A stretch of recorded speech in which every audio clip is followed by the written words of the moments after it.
We have already made a video on how you can create and set up the API key of your YouTube account on your website.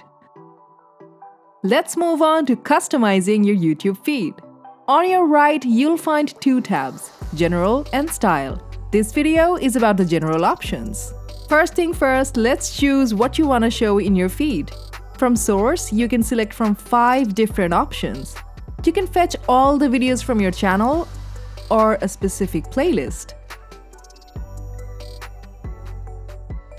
You can enter a search term and WPSocialNinja will fetch videos related to that keyword. If you are specific about the videos you want to show, copy their link and paste them here. Or you can choose to display the live streams only. Adjust total feed and you're done here. WPSocialNinja comes with 2 different layout types, grid and carousel. Each layout got 3 templates you can choose from. The layouts look very different. If you pick carousel, you'll find a whole set of options to customize right under the header option.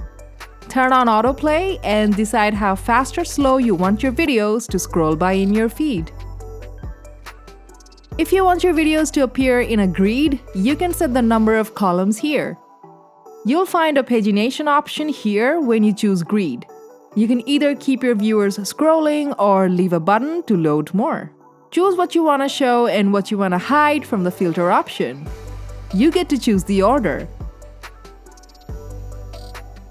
Got any specific video you don't want in your feed? Copy the link and paste it here and it won't show in your YouTube feed.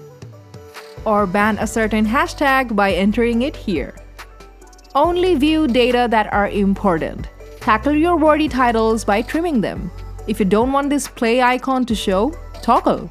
If you want a cleaner look and remove the view, like, comments counter, just toggle. We like leaving the description because it gives viewers some idea about the videos, but you can hide them too.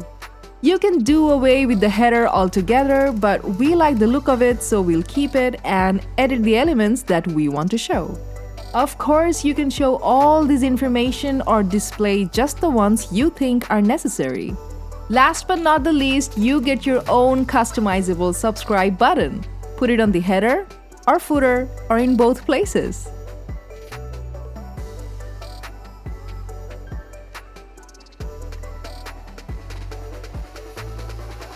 We think you got a good grasp on feed settings from this video. We will talk all about styling in the next one. Don't forget to subscribe to WPManageNinja and hit the bell icon to be notified when the next video goes out there. Toodaloo!